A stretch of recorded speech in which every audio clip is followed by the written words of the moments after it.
You had your chance and then you blew it. That is the most absurd statement of the year. Nice. Nice. Oh.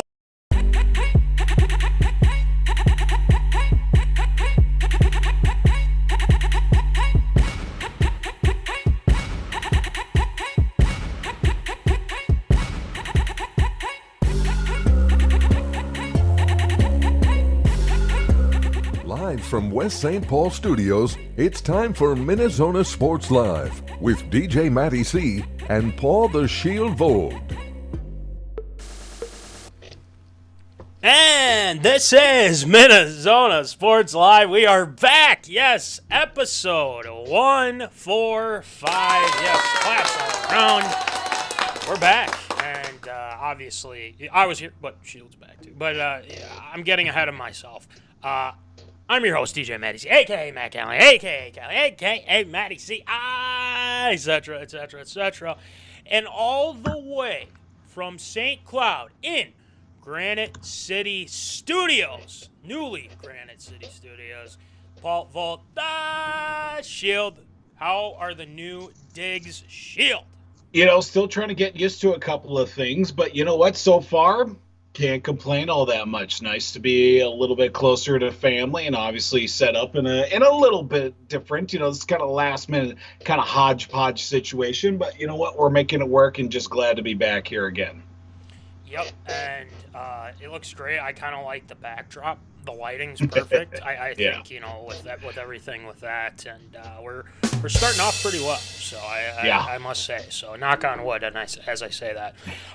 Shield, there's been a lot happening since you've been gone. Yes. Obviously with the Minnesota Timberwolves playing in the play-in, punching, shoving, the whole deal.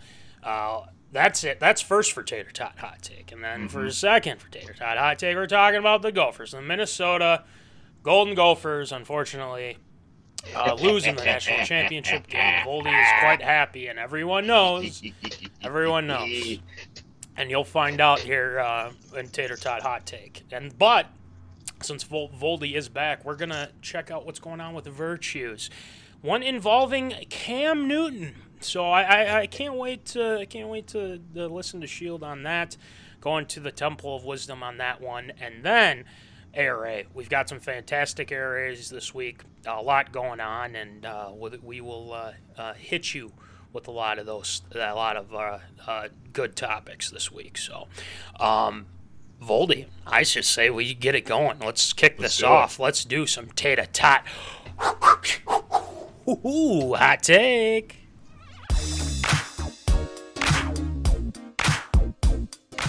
Fresh out of the oven, it's Tater Tot Hot Take.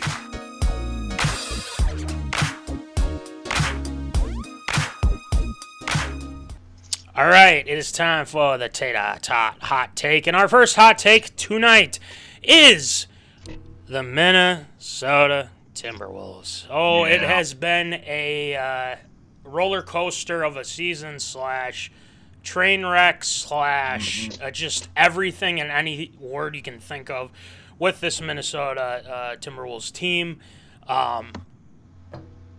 Just this past Sunday, Rudy Gobert, Kyle Anderson, or they call him Slow-Mo, got into a heated exchange, a couple F-bombs, and whatnot, and there was an altercation.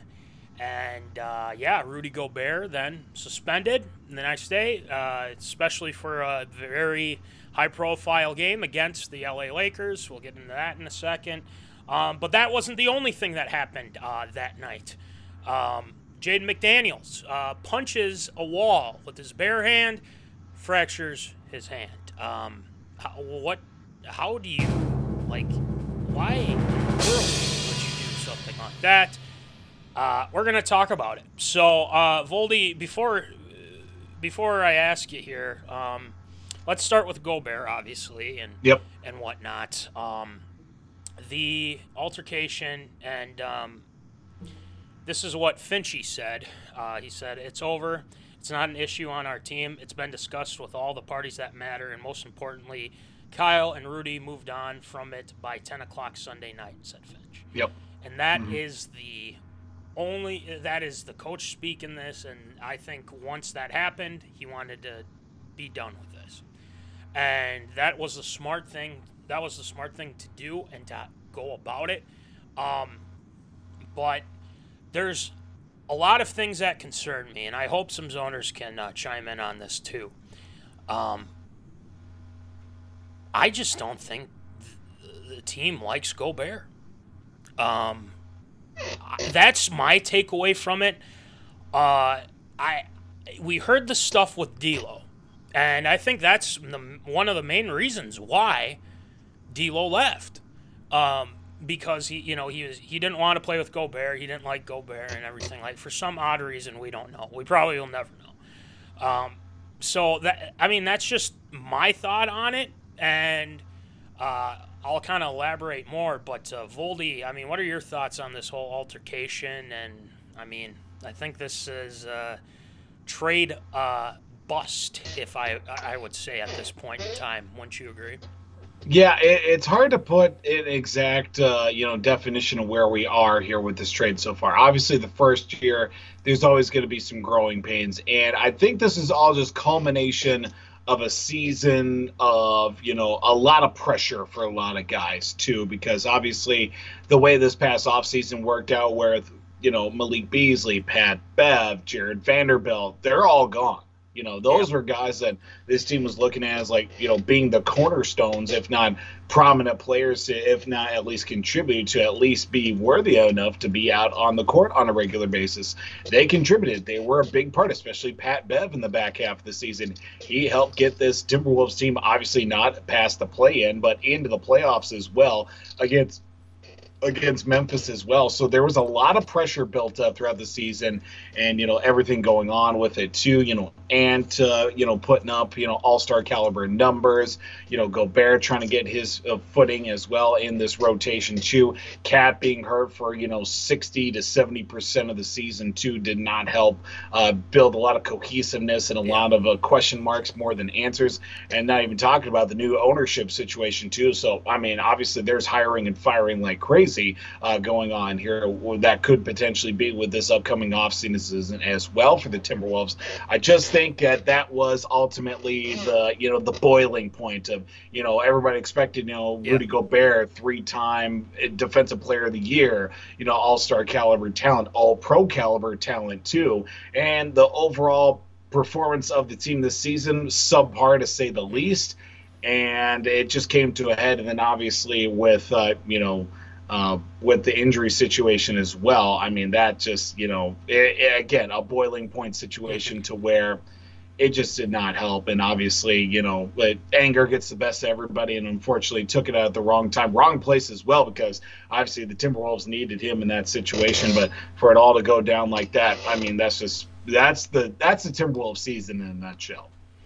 Yep. And we thought this team was going to, I think me and Munson said, and I think you said, over 53 or over 52 wins or something like that, or right at it, per se. Something like that. We'd have to look back on it. But they still have a chance. They did lose to the Lakers last night, unfortunately, and they had a lead, and they blew it in the fourth quarter. Again, Minnesota curse. That's how things go, yada, yada, yada. But as it pertains to the incident with Rudy Gobert, I don't know. There's a lot of guys that just don't really like him. There's a lot of pent-up aggression, I feel like, with a lot of this. But then again, I could be wrong about this, too. Maybe, just maybe, they're cool with each other, but it's just the competitive nature, because sometimes when emotions get the best of you and you kind of, there's one guy that sees red and then the other guy sees red, and then you end up doing something that you didn't want to do. But all in all, if you are Rudy Gobert in that situation, you just got to kind of ignore it. And especially the amount of draft capital / players that the Wolves gave up to get you, and the expectation that you should be, quote unquote, one of the leaders on the team. that says something as well. And I think in that moment, I don't really want to put Ant in that situation because he's still kind of getting to that point of being a leader. But Right. in that moment, Cat's got to be that guy. And Cat just kind of sat there and, he got up and he's like, break it. But Cat's got to be more vocal.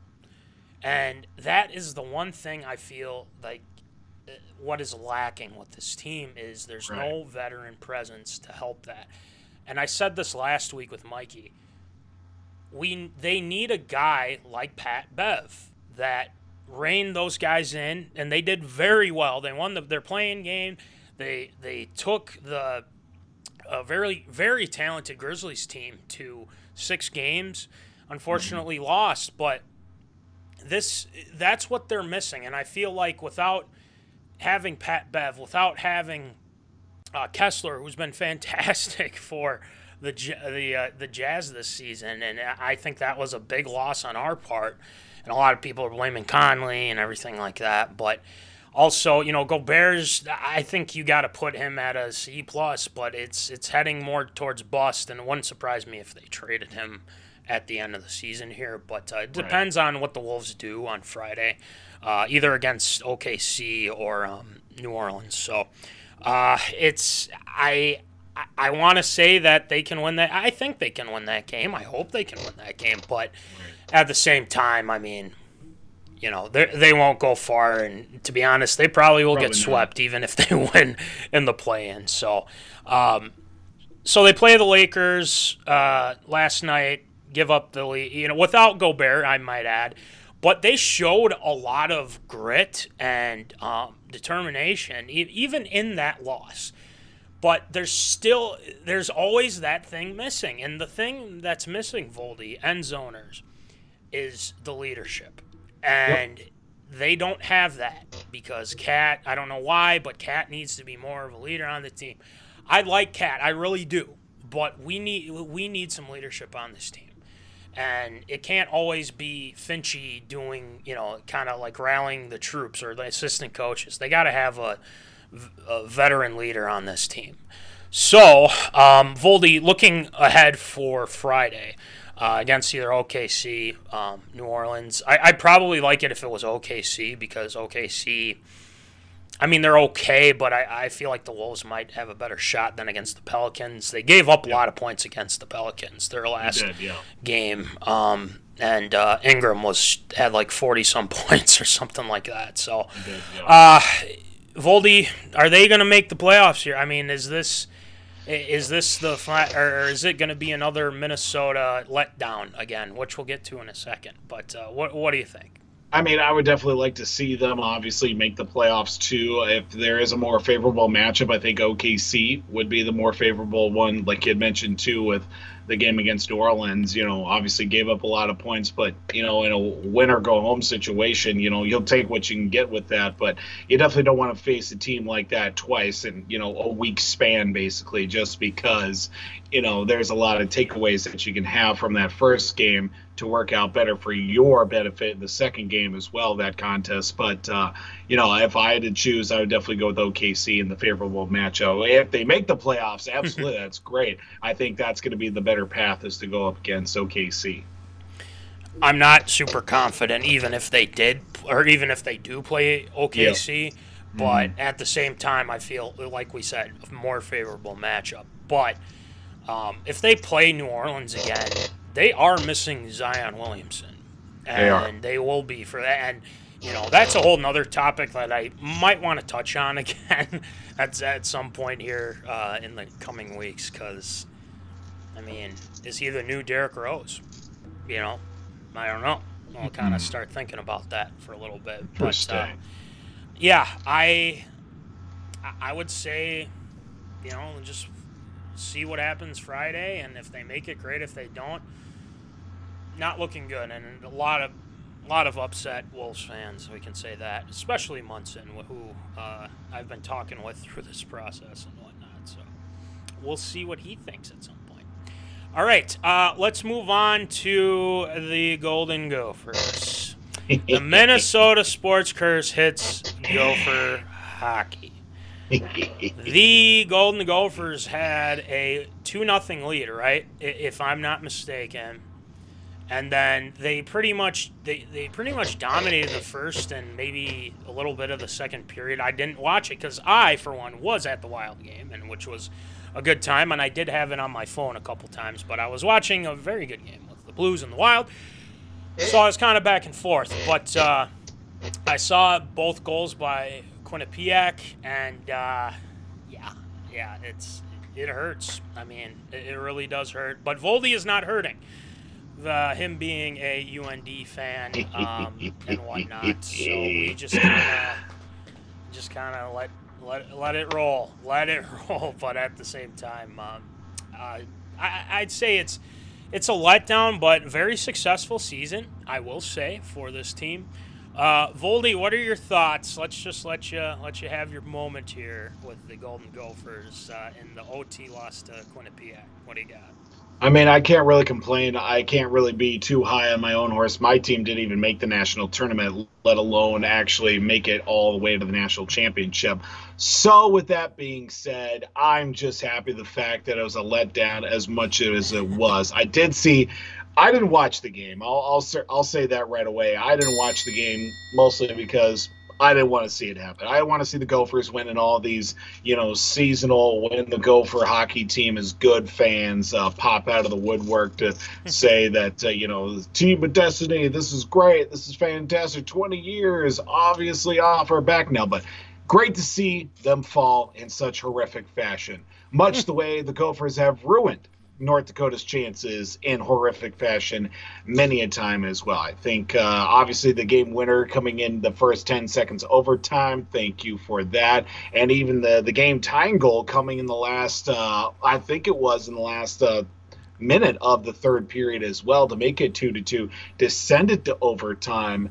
Absolutely fantastic, over the moon about it. I do feel bad for some of the guys as well, for the Gophers as well. Kid from my high school, Brody Lamb was a Rangers draft pick as well, pretty high on their list as well. But, he had a really good season for them, a big part of that team that did make a national championship. So I can't, obviously threw too much shade at them. But for the entire Gophers program, and another classic Bob Motzko letdown, fantastic to see. Congrats to Quinnipiac and many fronts. More on that coming up later. Love to see it, and just add it to another list of Minnesota sports letdowns and meltdowns overall. Well, add it to your list that we have going. So, yeah. Well, as obviously having that Division I team be the Minnesota Golden Gophers, right? 20 years since a national title and everything like that. But I honestly thought this was their year. I almost felt like they were going to, I wouldn't say blow out Quinnipiac, but obviously I knew it would be close. But when they were up, and I think it was it like 5 minutes? Okay, 5 minutes, 35 seconds. You automatically think, okay, they're in good shape. Just don't do anything stupid. They pulled their goalie at some point. Like it was like 3 minutes left or whatever. Yep. And they score, and it's like, oh God. Because then you think, okay, it's OT. They still got a chance, right, to pull it off. They go into OT and they score with 10 seconds in. It's 10 seconds in. That was it.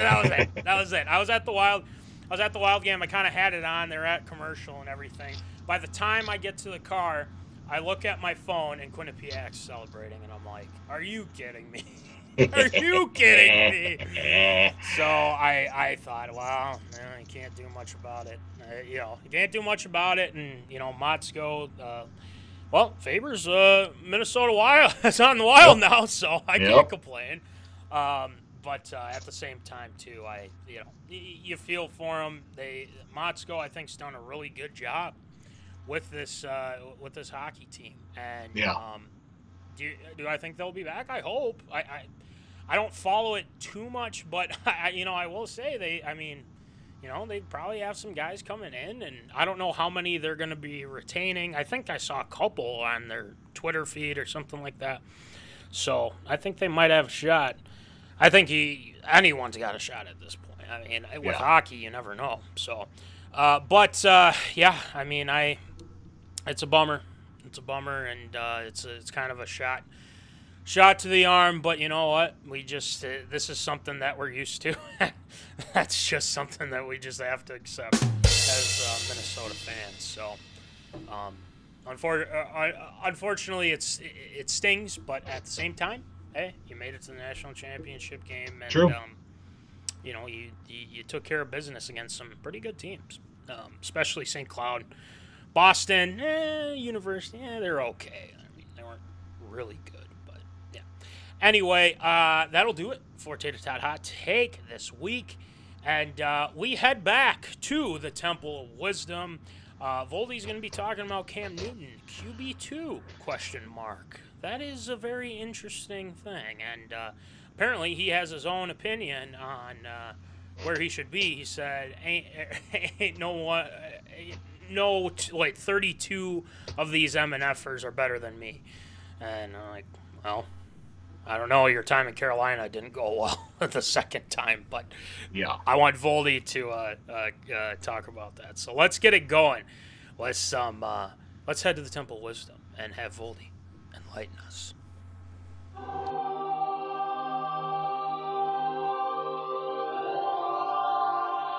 He has emerged from the Temple of Wisdom. Gather round for Voldy's virtues. All right, welcome to the Temple of Wisdom. Let's all sit down. Let's cross our legs, do the whole hand motion thing, or put them together as well. Whatever you want to do. I mean, it's whatever you want to do. We're all monks here. Well, no, I mean, kind of, sort of. Anyway, let's be enlightened by Voldy. Go ahead. Well, in the midst of NFL offseason, teams figuring out what their next move, and even with the upcoming draft here in the next couple of weeks, there are many players still out there looking for a new home, including some players that maybe missed out after the last season or two, some even trying to make a comeback as well. One of them being Cam Newton, the 2015 NFL MVP that took the Carolina Panthers all the way to Super Bowl 50 and even a college national champion, a number one overall draft pick, Super Bowl appearance, all Pro Bowl talent. But things have gotten a little convoluted and weird over the last few years in his time, even from Carolina to New England as well.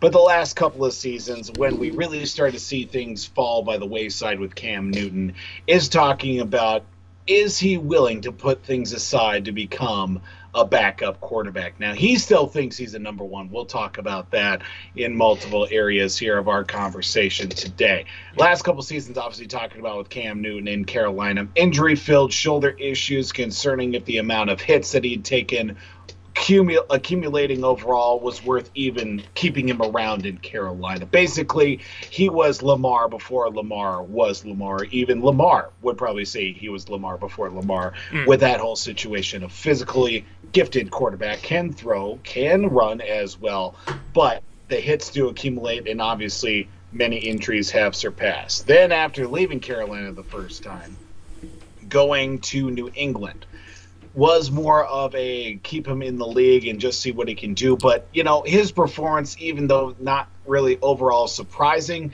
less than stellar than the watered-down version of himself with the playbook limitedness that he did have, obviously, with Josh McDaniels on his way out and head coach, Bill Belichick, really just trying to find a new spark for a team in the post-Tom Brady era, but using not even having the full capabilities of his, ability to possess the football, ultimately led to being nothing more than, for lack of a better phrase, a gadget player, if you will, with his time in New England.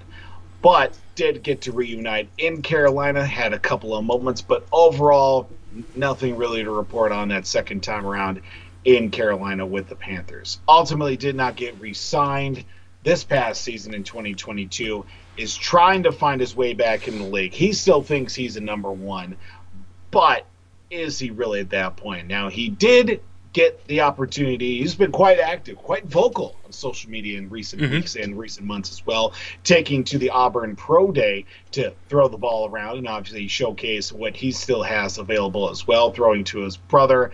But even prior to his field day in a little workout and posted on social media he's saying that there aren't 32 guys or 32 randoms that are better than him.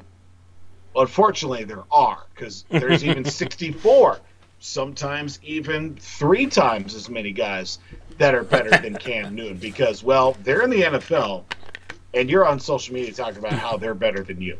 And he did show off, obviously, the talent that he still has, even taking a year off, whether he liked it or not, in a controlled environment. But no deals have been reached as of the recording and possibly posting of this conversation here today. Right. So here lies the big questions with Cam Newton and his possible return to pro football. Can Cam Newton be a backup? You ask me point blank, a gun to my head, I say no.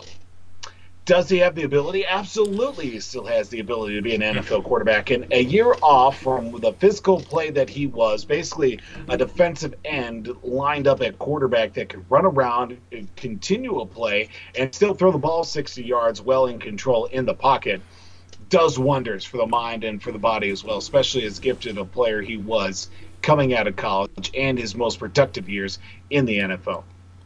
Now, the big question is, will his mind, ego, and image, if you will, allow him to take the foot off the gas long enough to get into a camp and have the mindset that I'm not going to be the number one, but I'm going to do everything I can to be a number 2.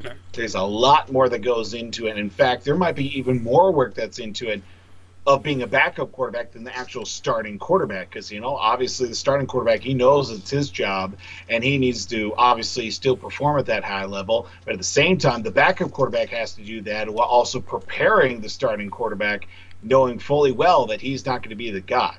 Now, are there even teams interested in bringing in the now 33-year-old quarterback with noted issues on and off the field that can bring in some extra attention to not only your quarterback room, but also your team's locker room as well? Now, he has been out and vocal saying that there are teams that he would be interested in being a backup for. Well, a lot of these teams are pretty well set in their backup department. He did rattle off some names. He wouldn't mind being a backup for Deshaun Watson in Cleveland, Justin Fields in Chicago, Jalen Hurts in Philly, Tua Tagovailoa in Miami, Josh Allen in Buffalo, and even for the likes of Malik Willis in Tennessee and Sam Howell in Washington.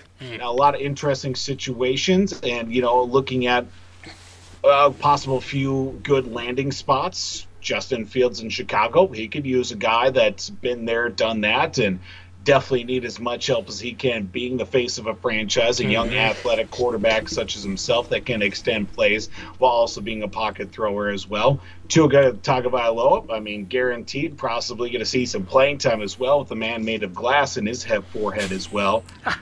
I see Malik Willis and even Sam Howell. Washington would... I'm surprised they haven't opened him with welcome arms. His former head coach, Ron Rivera. Obviously, Washington is not afraid to do something boneheaded and stupid to begin with, so why not bring in Cam Newton to be your backup quarterback for Sam Howell? Because apparently he's going to be the guy, apparently. But Malik Willis, too. In Tennessee. Mike Vrabel is head coach.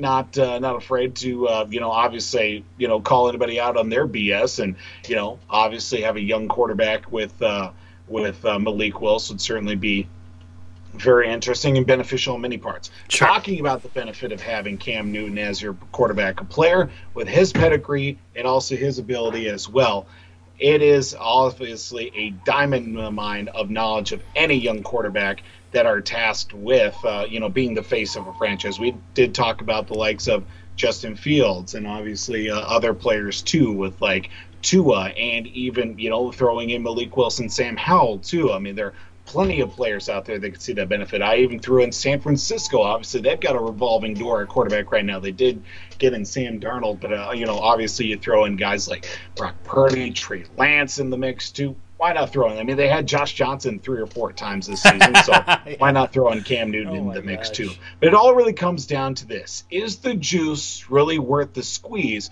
when it comes to Cam Newton and him being man enough to say that these 32 randoms getting jobs over him.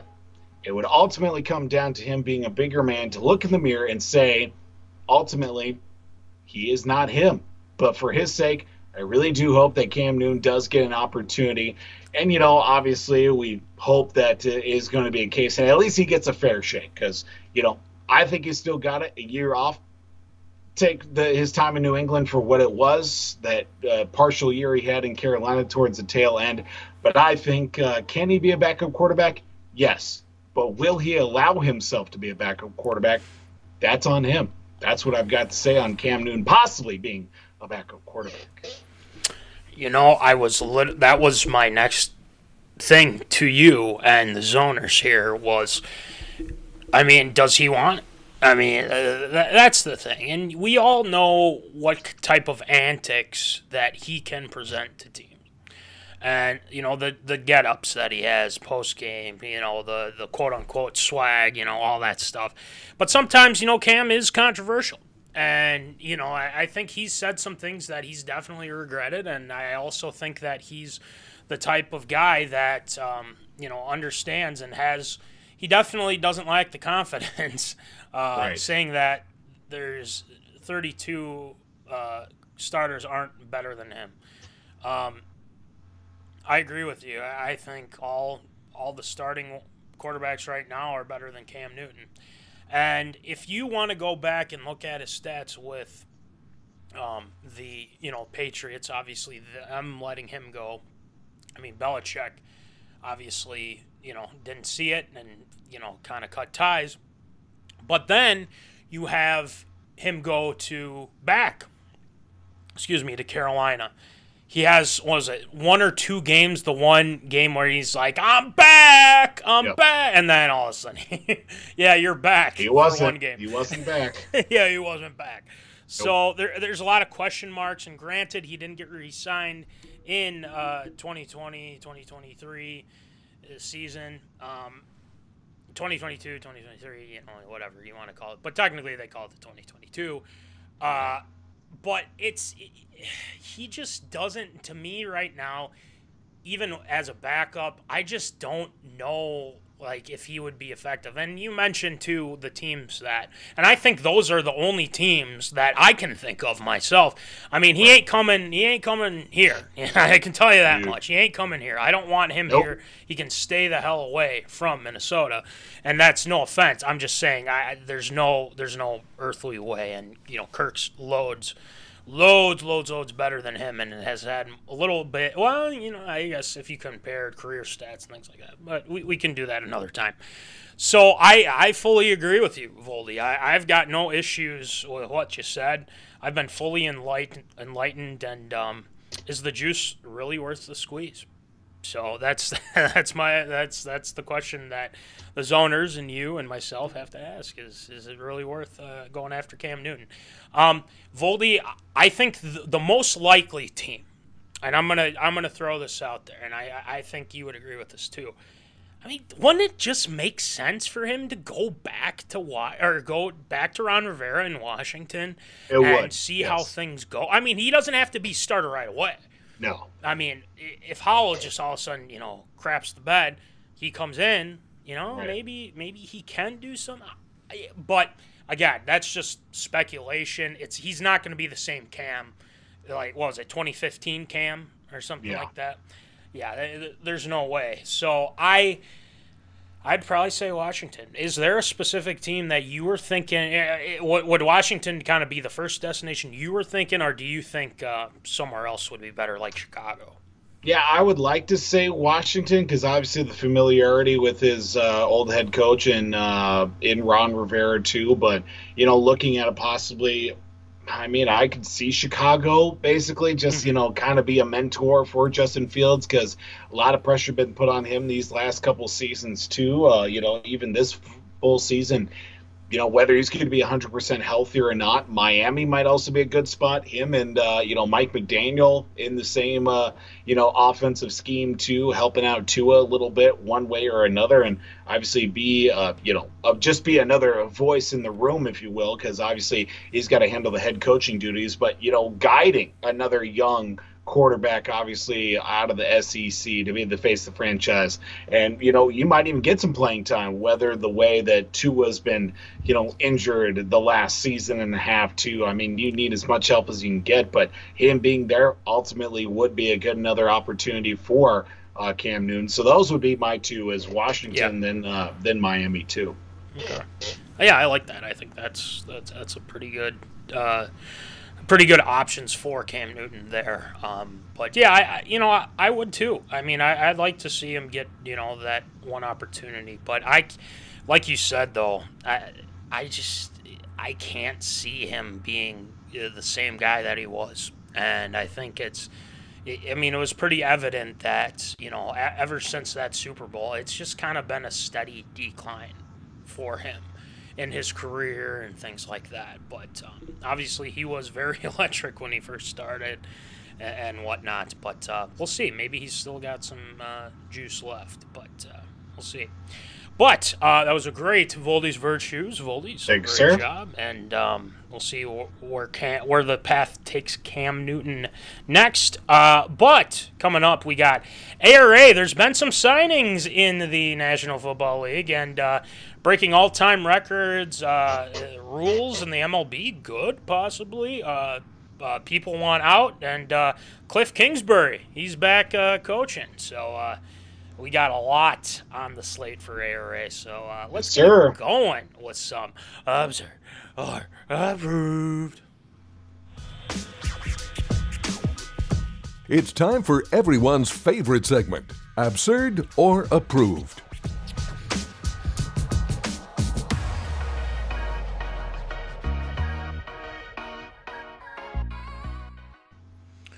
All right, it is time for Absurd or Approved. So, Voldy, why don't you rattle them off for us, please? Well, we can finally call off the dogs and the search. OBJ Watch 2023 has come to a close, allegedly.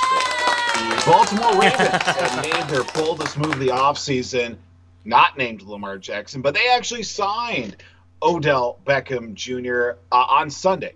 Deal that is worth up to $18 million, includes $15 million guaranteed. Obviously, the wide receiver who was on the path to being a Super Bowl MVP with the LA Rams and did not play this whole season as well, even with speculation of him in the back half of the season.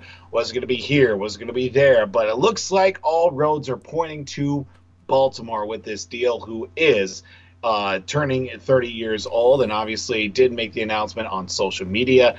And also, Lamar Jackson not staying silent on this news either. So this all comes to a head. And I know last week we talked about the whole situation with Lamar Jackson and whether this is going to happen or not with the Ravens. But is it absurd or approved? This move, bringing in Odell Beckham Jr., will help aid the Ravens in bringing back Lamar Jackson into the flock. Yeah, and that was literally that's the A topic. I mean, is he staying, right? And with Odell being brought into the fold here, into the Ravens flock, as you said, which I really enjoyed there. I think especially that he FaceTimed Lamar. It seems like signs are pointing now. Wait a minute. Lamar actually might be staying. They made a move that I think that might work here, and I think this certainly helps their cause. But I'm also kind of hesitant at some point here, because I will say that the guy did request a trade March 2nd. And he said that in his tweets and on social media that he's like, he wants out. Right. Plain and simple.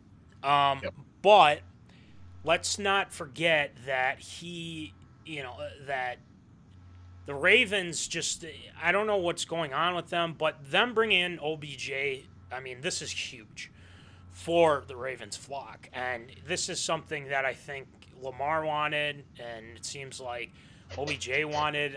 There are talks that OBJ might be going to the Jets, going back to the Giants. Yep. And obviously there was some, I think that speculation of OBJ coming to Minnesota kind of died down because of, things. But, why don't you just spend that pick on a wide receiver in the draft, So we'll see what happens. Worked well last time. Yeah, worked out well last time. So we got that going. But, it's got my stamp of approval. It definitely helps them. And this is something that if they didn't get this deal done with OBJ, I don't know who else you would get. You'd have to trade for DeAndre Hopkins, who's definitely on the trade block, I would think. Yep. So it would be someone of that caliber. But I think this signing helps a lot. And, the guaranteed money's a lot. That's $15 million for 1 year.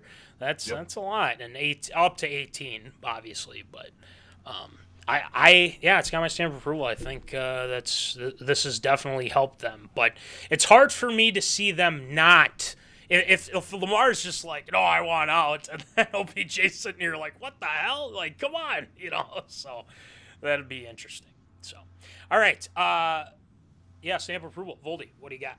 I think this is a big-time stamp of approval because if there's anything that Lamar's needed the last couple of years is some legitimate non-Mark Andrews receiving threats because everybody knows they're going to throw to Andrews anytime they can out of the backfield or with Lamar not scrambling around. Beyond that, you've had kind of a mixed bag. You've had Duvernay. You've had Rashad Bateman as well. Yeah. They brought in Des Bryant for a hot second. That was a couple years ago, but – again, what's come of it? They've had a so-so running game. They've got J.K. Dobbins. They've got a couple of guys out of that backfield. But ultimately, they needed a wide receiver, and this is the help that Lamar needs. And we keep talking about, obviously, too, if Lamar is going to get traded. He's still got guaranteed a deal on the table. Or I should say not a deal, but he's still got a guaranteed year with the Ravens, too. I don't think he's going to be sitting out anytime soon, or whether he gets traded or not, that's going to certainly be something to keep hold of. But you would think that with obviously OTAs and everything that's going to be coming up here soon, and the draft as well, especially, the draft is what, next week, the week after, end of April time frame. 27th, April 27th. Yeah, we're getting here in the next couple of weeks.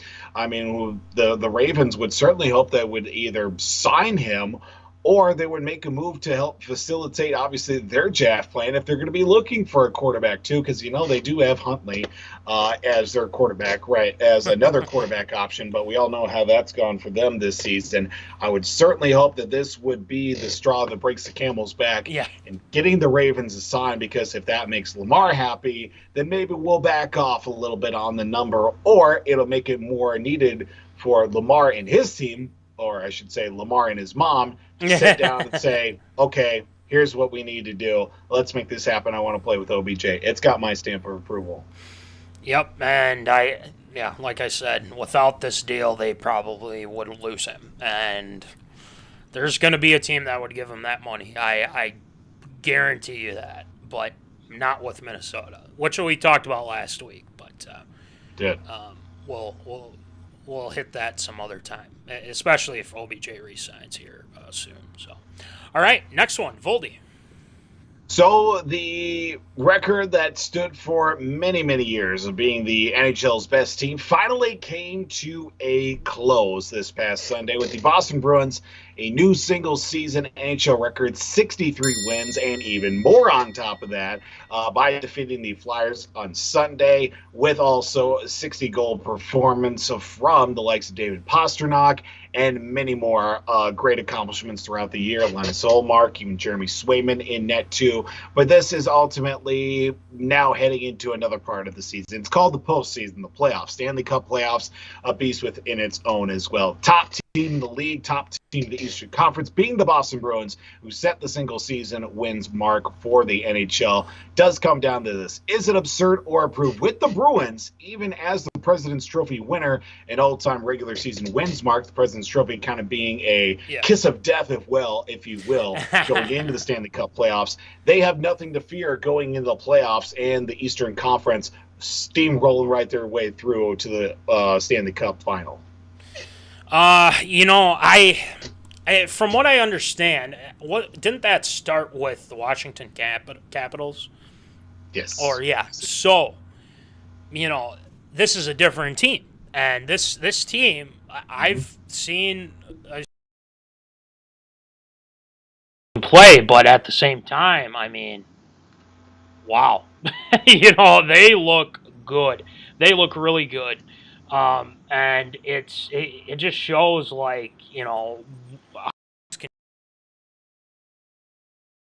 and they've been able to get to those 63 wins and beat teams pretty handily, and they did beat Boston handily, but that is what it is. But no, I think it's got I'd say it's got my stamp of approval. I think they have nothing to fear.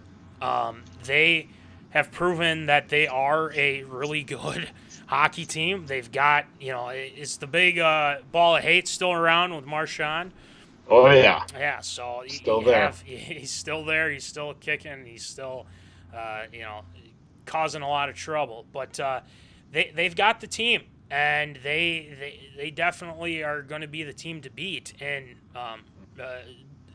the East, right? The East, right?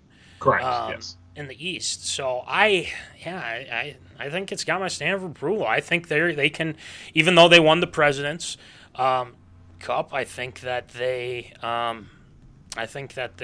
will be just fine. I think they'll probably go to the Stanley Cup, and I'm going to say they're probably going to win it. So Voldy, that definitely brightens your spirits a little bit because they're that good. So yeah, stamp of approval. Voldy, I think I already know what you think.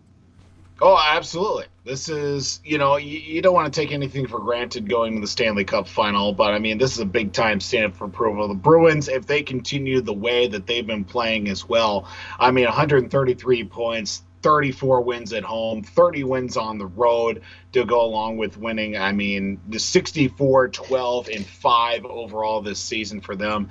Absolutely nothing to worry about with them. But, Stanley Cup playoffs, a whole different ballgame as well. I'm looking at how the Eastern Conference is lining up right now. I mean, if they finish off here, I believe right now they've got one spot left in the Eastern Conference that's going on here right now. That's going to be coming down between the Islanders and Pittsburgh. Whoever, one game left in the regular season, no matter how it just shapes up, the number 8 seed obviously being in Pittsburgh or New York. They would go on to face, obviously, the Boston Bruins. And something tells me if the Bruins do get past the first round, I'm looking at, obviously, Tampa Bay, who is towards the middle of the pack as well. They're a scary team once it comes to the postseason. You got Carolina and New Jersey nipping on their heels, too. So it's a very stacked Eastern Conference as well. And we're not even talking about, once we get the Stanley Cup final, if it's going to be Edmonton making it all the way through as well. But I am right now, I'm not worried because obviously we're not at the Stanley Cup Finals as of right. we're just trying to finish out the regular season. One game left here in the regular season, but got my stamp of approval. Yep, and they're just the team to be. There's nothing else to say. They're tied, which is kind of cool. They're tied with the Detroit Red Wings. 1995-1996 team, and then the 2018 Tampa Bay Lightning team. I remember that team, Tampa Bay team. They were really good too. So, but I really like this team. I mean, to be completely honest with you. So, I guess see, Minnesota Wild baby gonna win the cup, easy peasy, says our guy Max Grabo. There's a long-lost segment that we need to post on the show. So hopefully I can get that file and start putting that together. So I think he knows what I'm talking about. But I just messing with him. But, go Wild. And obviously Voldy, we will be keeping our eye on that. They made the playoffs, and it sounds like they'll be taking on he says, yes, sir. Yep. We'll get there, bud. We'll figure it out. I'd probably say, Voldy, that with the Wild, they're resting their guys, Kaprizov. Yep. Joel Eriksson-Ek, that one hurts a it lot. does. We'll get into that probably next week and Yep. see where they're at. So I think from what I understand they play the Stars at this point in time. Okay. So I guess we'll see. But I think that's more of a favorable matchup than going against the Avalanche right away, which would be tough. So we'll see how that goes. All right, next one, Voldy. Well, we move on here. Obviously, a week and a half into Major League Baseball, 2 fewer series under the belts for the entire league. And Major League Baseball's new rules designed to speed the pace of play and encourage more action has been, fairly decent to start the year. Mm-hmm. Batting average is up 16 points, seeing other numbers like stolen bases have gone up 30% compared to years previous. And the average game time down with the new pitch clock rule is down 31 minutes already, a week and a half into the start of the 2023 Major League Baseball season. Obviously you throw other things like limits on infield shifts, a pitch clock, larger bases as well that were implemented in, game number 1 of a 162-game season for Major League Baseball has obviously improved the pace of play. Games are getting done quicker. There's more runs being scored. Obviously, pitchers are working and throwing more strikes as well. Comes down to obviously a big question with, obviously more hits being thrown out, higher batting averages. We've already seen some interesting feats and records already come by the wayside, but is it absurd or approved that the new pitch clock and other new rules have been implemented with the start of the season are better for baseball than they have ever been here to start off this season? I've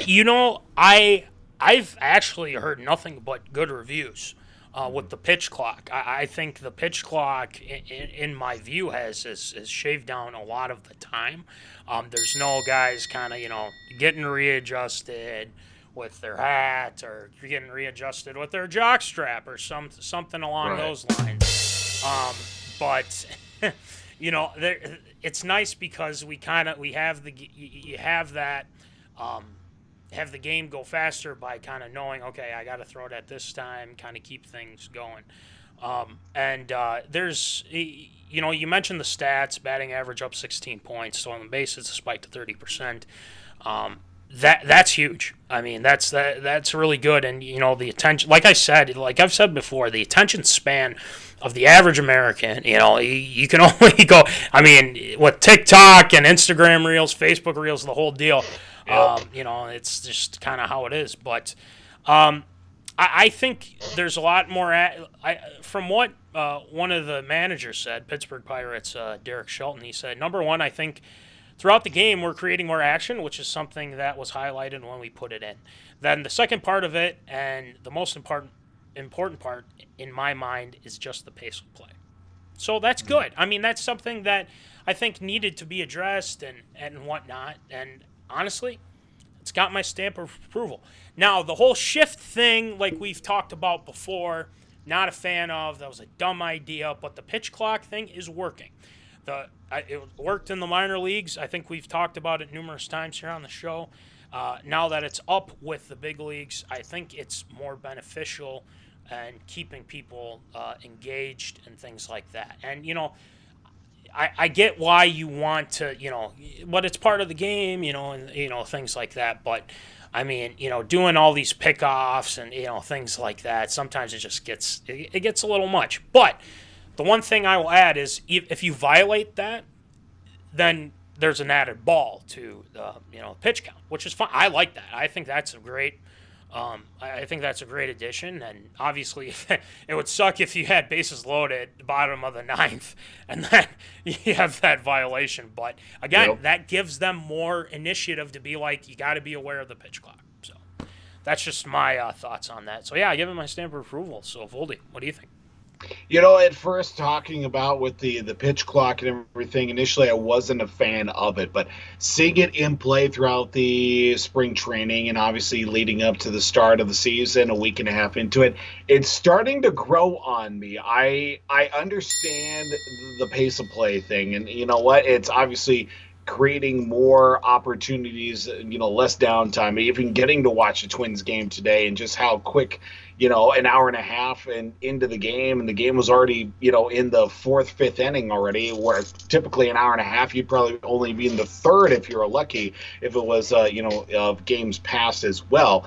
It's definitely seeing a lot more uptick in activity too, and the lack of shifting has certainly put a lot more balls in play, and hits are coming by more than they have been in the past, and it's creating more runs scored as well, especially with like that game this past Sunday between the Blue Jays and with the Angels as well. The Blue Jays coming back from in that contest to get that win, the most exciting game probably of the season so far, and maybe already the season overall too. But it certainly helped out the Twins too with the changes and everything. The Twins pitchers are just humming right now. That's another great thing too that I got to unfortunately missed out with that conversation this past week. But you know what? I definitely like it too. The bigger base thing, I haven't really seen it come to fruition as of yet. But teams are running a lot more. I think the Guardians already have like 20 stolen bases coming into today, and how they've played so far. So getting a couple of bags each game to start off the season. So that's good on them. Other than that, I mean, the way things have started to turn out so far, I think it is good. And it's always been about trying to bring in those new fans. And obviously the old fans have been around. They'll stay around. If they've jumped off already, well, they've got these new exciting fans to bring in too. So it's got my stamp of approval as well. Yep. And, another thing too, kind of related. Buxton tried to steal base, got into a collision. Don't know any updates on that, but gosh, you just can't. You can't go a season without Buxton getting hurt. It's just, I don't understand it. But I mean, the stolen bases thing, that's interesting to me, and I think they know with the with adding that, it's somewhat beneficial, but at the same time, let's not forget, like in extra inning games, they still have that guy at second base. Yep. I don't like that. Do you like that? I mean, no. I'm not trying to imitate. No, not really. Yeah. But I mean, honestly, I don't. I think that's dumb. I think that every team should just have a guy right up to bat and kind of go from there. So Why even start in extra innings? Why not just start every game like that, a guy at second base? I mean, honestly. So, it's we want to speed up the game. Well, that's the fun of extra innings baseball, right? I mean, sometimes it goes 18, 19, sometimes it goes 30 innings. Hey, at least with that, you're getting your money's worth. Right. So, I think that one needs to go at some point. And I think it will, to be honest with you. So, we'll see. All right, next one, Voldy.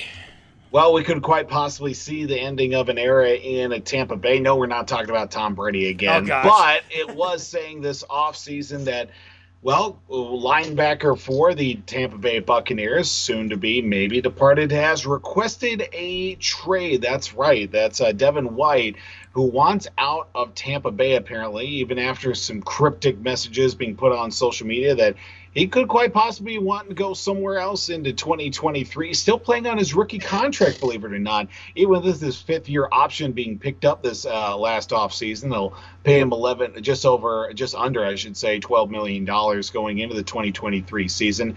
Obviously, he burst out in the 2019 season as well with that. Out of LSU, then obviously making a run at the Pro Bowl and obviously Super Bowl as well in 2021, led by obviously with Tom Brady and squad as well. But there's a lot of things that still need to happen overall too in order to keep the Pro Bowl All-Pro talent happy as well. But there are things looking at quite possibly some different landing spots for devinwhite, who is obviously a player and a caliber within himself too, being a sure tackler and obviously a leader on defense. Teams being thrown out like Philadelphia, who's looking to spark up a thing or two on the defensive side. Houston as well, no stranger to him, and obviously with the likes of devinwhite Minnesota Vikings by chance might be in the market for a stud linebacker. True. Even the Buffalo Bills, who could use a step up on the defensive side. But even just with those teams being thrown out as well, where do you see as the best possible landing, if not back in Tampa Bay, for Devin White coming up here this season? You know, I saw something with the Vikings on that. It was just I didn't really look over it too much, but someone was trying to explain why it would be a fit. But I mean, don't the Bucs play a 4-3? I mean, if I'm not mistaken, or maybe attacking 4-3, you know, kind of like a Zimmer-esque type of thing. Right. Which I don't know if he would fit that, since, you know, we would, you know, be running the 3-4 with Flores and whatnot. But I obviously wouldn't be opposed. I mean, the guy is a stud linebacker and has made a lot of noise with that Tampa Bay Buccaneers defense, and was instrumental in that Super Bowl victory against the Chiefs. So the best landing spot, I'm glad you brought up Philadelphia, because I think that's probably the next best thing, because they lost that Edwards from T.J. Edwards. Yeah, T.J. Edwards to the Bears, I think, if I'm not mistaken. Correct. Yeah, yes. So you add a guy like him to that defense, and then, you know, your defense is looking much better, and maybe a guy spying Mahomes. You know, who knows if you get a Super Bowl rematch, or you know, a guy like that. You never know. So I'm kind of leaning more towards the Eagles. I thought about the Seahawks, and the reason why I thought about that is because you do have Bobby Wagner back, and then you bring in a guy like Devin White. I mean, that's a pretty good linebacking core. Because we all know Bobby Wagner is starting to slow down a little bit. But we also know that Devin, I mean, he's in the prime of his career, and obviously Tampa Bay's kind of, you know, they're very, you know, taking in water. I will say, but it's unfortunate. Levante David's gone from the Bucs. I think he went to the Raiders. So yeah, there's a lot. I mean, you know, I'd probably say the Eagles at this point. But I thought about Seattle. Carolina might be, you know, stay within the division maybe. I could see the Aints maybe taking a shot at them. But I just, I keep thinking the Eagles, and, you know, the Eagles really, they want another Super Bowl, and they're going to try and push for that. So I'll go with the Eagles. So, Voldy, what do you got? You know, I mean, getting back to obviously the situation the Vikings too. I mean, I'm sure any linebacker would love to come and play for Brian Flores too, who was a linebacker himself, and kind of hoping to shape into be kind of a linebacker guru, if you will, on the defensive side, with being the defensive coordinator for the Vikings coming up their season. But looking at this short list, obviously Tampa Bay, for, you know, pardon the pun, but they're on a sinking ship right now. Yeah. Everybody's tucking tail and getting out of town while they still can. Let's just hope maybe that they either turn things around, or some of the players that we adore, like Antoine Winfield Jr., get wise enough to maybe say, probably need to go somewhere else there too. And, you know, if they do pick him up, obviously he's going to be a leader in that locker room. He's going to be the face. I mean, he's from the very go. He's been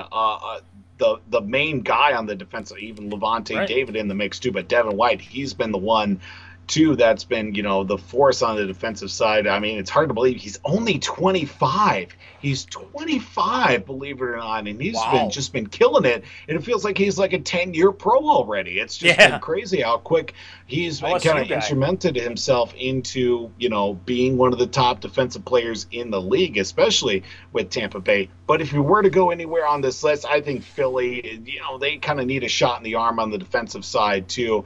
You know, they've got an aging linebacking core. Like you said, they lost that on T.J. Edwards. Getting a guy in there who's been there, he's been to the big game, and has obviously played through, obviously good teams, bad teams, and seen the best and worst out of everybody. I think that would be a real good landing spot for him too. Yep. And I mean, I'm not, and I will say, like, if the Vikings went out and got him, I'd be all for it. I mean, absolutely. Go right ahead. You don't have Eric Kendricks anymore.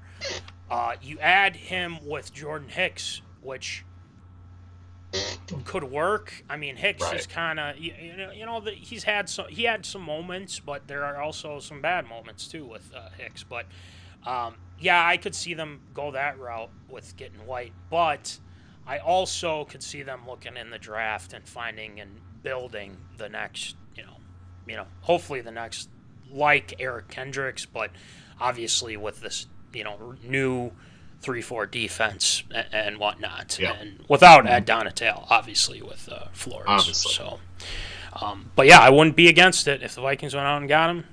I think that's cool, but cap space is an issue, so I don't know how you would do that. All right. Yeah, all right. Now, last one, Voldy.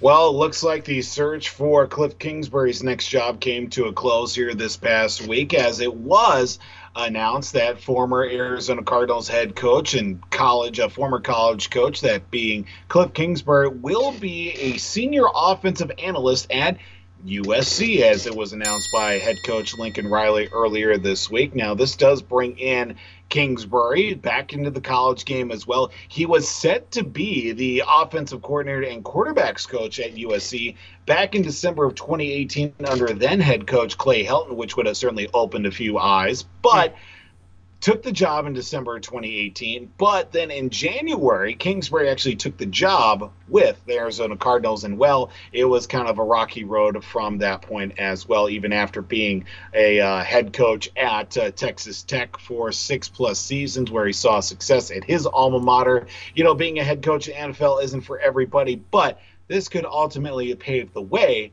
for Kingsbury to maybe get some serious looks either as a head coach somewhere else, maybe not in the NFL, but maybe at another program as well. But looking at this, now he's with Lincoln Riley. He's got, that quarterback as well. His name escapes me at this moment.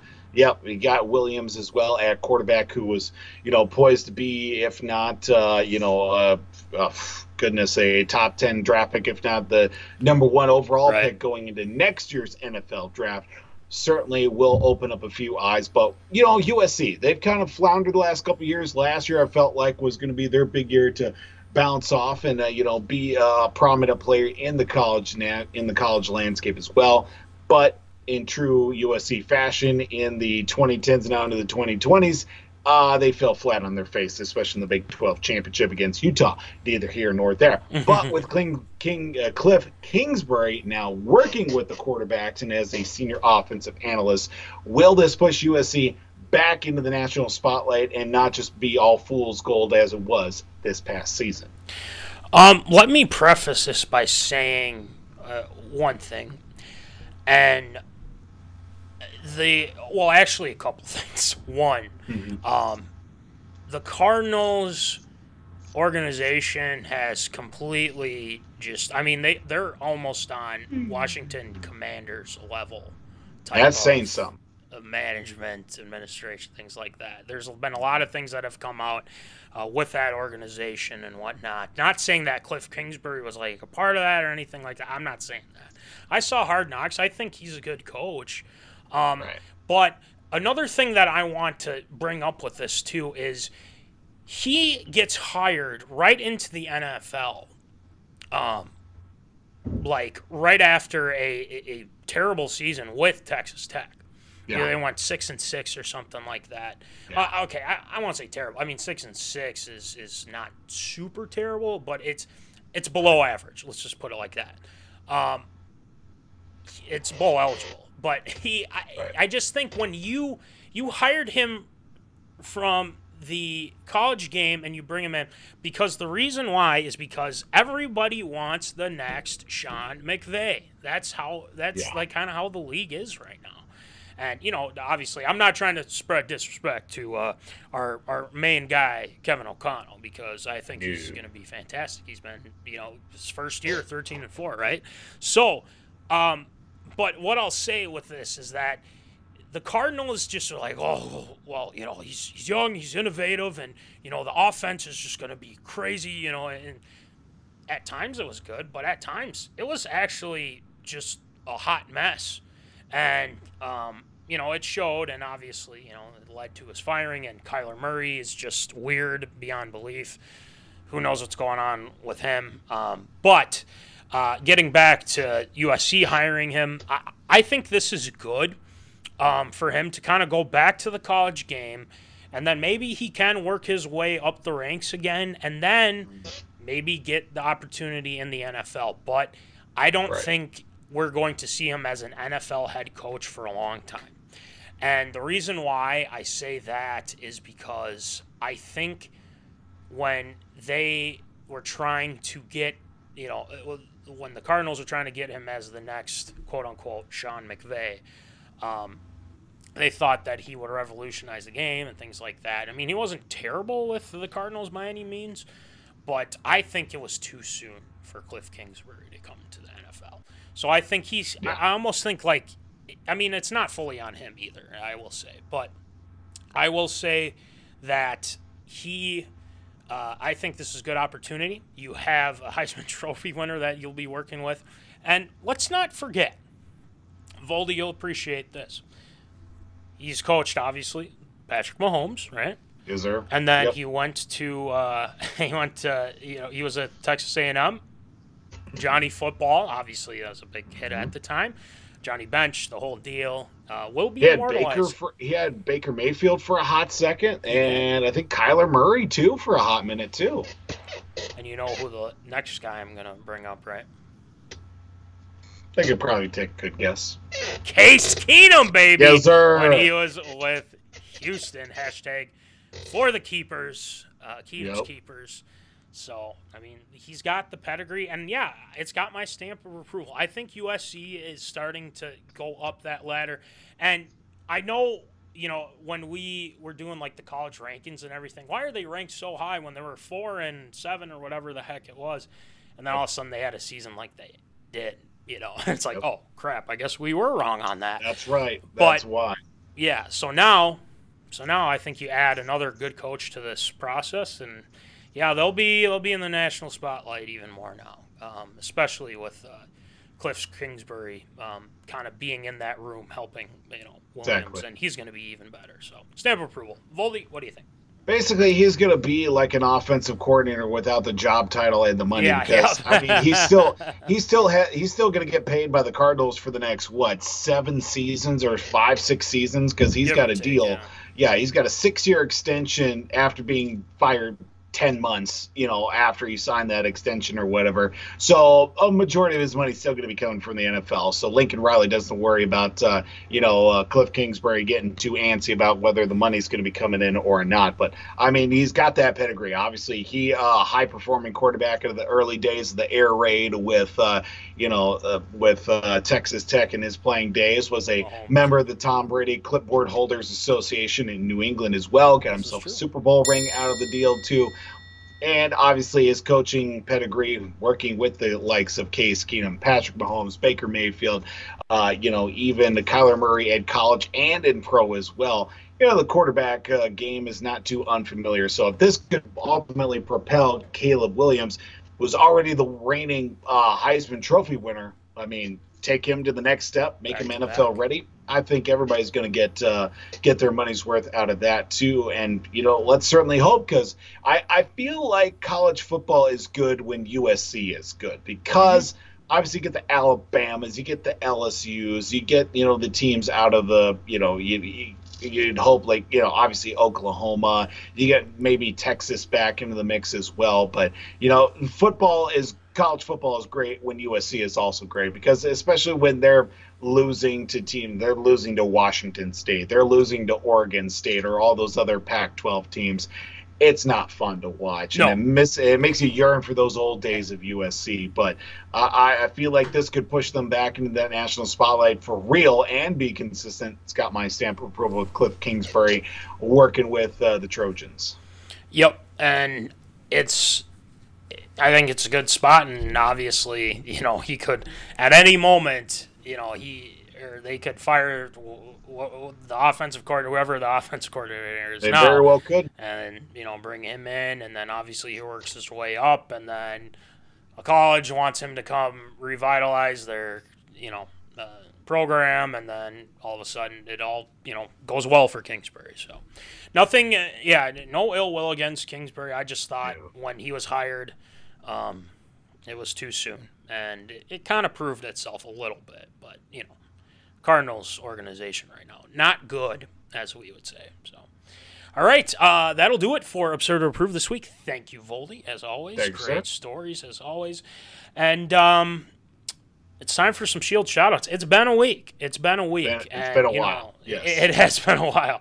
And a lot of them. We've got a lot of them this week.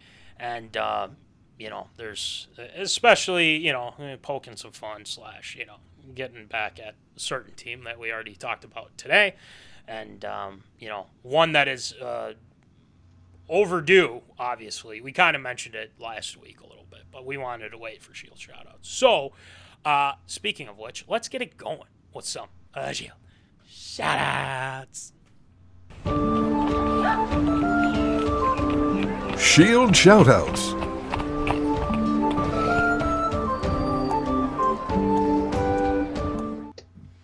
All right, Shield, who you shouting out tonight?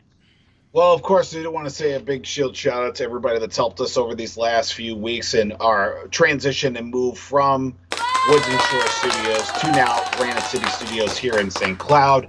And it's been, there's been a lot that's happened and a lot of things that have gone on over these last few weeks. But certainly a big thank you to my family, Sarah's family as well, creative consultant, Mrs. Sarah Antu's Vold's family as well, that have, helped us out in every way to, get us settled in, making sure that we've got, everything we need. Obviously, our son as well, Case, and make sure that he's all right too. So it's definitely been a lot that's happened over the last few weeks. It feels like it's been a minute. Feels like it's been 10 years since we've started moving and everything, but luckily enough, we've been able to make a go of it as well. So a big thank you to everybody for helping us out there over these last few weeks. Do, of course, have to give a big Shield shout out. Finally, redemption for, and congratulations to Granite City Lumberjacks winning their 4th Fraser Cup title, coming back from a 3-goal deficit from the first period and the second period, all the way for a 6-5 victory against Alexandria Blizzard in St. Peter, Missouri. And, of course, for my brother, DJ Vold, who's been on the show a few times, friend of the program, winning his 4th Fraser Cup title as well, as 1 as a player, 2 as an assistant, and now 1 as head coach for the Lumberjacks after a disappointment last season as well, and not winning the national championship. So big shout-out to the Lumberjacks in getting their 4th Fraser Cup. Do got to say a big thank you and a huge Shield shout out to the Quinnipiac Wildcats on capturing their first ever NCAA men's ice hockey national championship, first in 48 years of the program, rallying from a 2-0 deficit to take down those gosh darn Minnesota Golden Gophers in overtime. Good work, fellas. Appreciate that as well. Taking down the Gophers as well in the national championship. I do got to say a couple of retirements have taken place at the start of Major League Baseball season as well. I do have to say happy retirement to switch hitting super utility infielder Jed Lowry, who made his name with Oakland, but also did play for the Boston Red Sox. Right. I think he got at least one World Series during that time with the Red Sox. Played for the Astros a few times and also the New York Mets as well. But a lot of his time in recent years played with the Oakland A's as well. So happy retirement to Jed Lowry. Also a happy retirement to former Twins closer Sergio Romo, as he hung up the cleats as a member of San Francisco at the end of course, spring training, where he won multiple World Series titles. So happy retirement to Sergio Romo. And of course, we do have to give congratulations to reigning AL batting champion, Silver Slugger, and former Twins and current Miami Marlin Luis Arraez, as he became the first Marlins player for the cycle, as which he did on Tuesday night of all nights as well. So looks like that trade so far between the Marlins and the Twins working out fairly well for both sides right now. The Twins are getting out of it with Lopez, and obviously the Marlins are benefiting as well with the likes of Luis Arraez, who is hitting the crap out of the ball. So working out well so far for both sides. And that is going to do it for Shield shoutouts this week. All right. It was great shoutouts, obviously. Congratulations to the Granite City Lumberjacks. We threw a little bit of a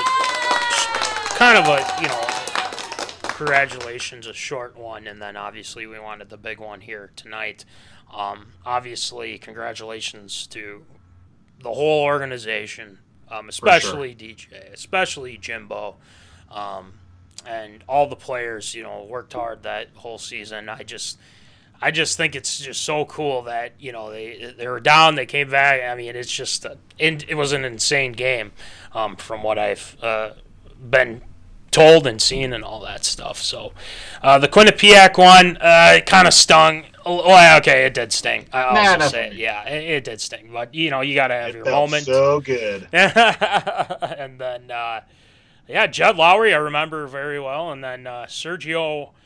Classic Romo. I liked him. I thought he was very good for the Twins. Unfortunately, he did win multiple World Series titles, and I think the Twins should have held on to him a little bit longer, but that's just the Twins.